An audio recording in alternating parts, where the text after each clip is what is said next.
একবার আঘাত খাওয়ার পর ভালোবাসতে আর ইচ্ছে করে না, কিন্তু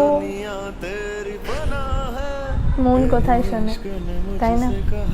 মন তো ঠিক যেটাকেই না বললো ও তো সেখানে গিয়ে বসে থাকবে। তো ওই কাটা আঘাতগুলোতে যখন অন্য কেউ এসে মলম লাগিয়ে দেয় না, যে ব্যক্তিটা মলম লাগিয়ে দেয় এসে, তার একটু অন্যরকমই হয়, একটু স্পেশালই হয়। ঠিক যেমনটা তুমি চাও ঠিক খানিকটা সেরকম টাইপেরই হয়।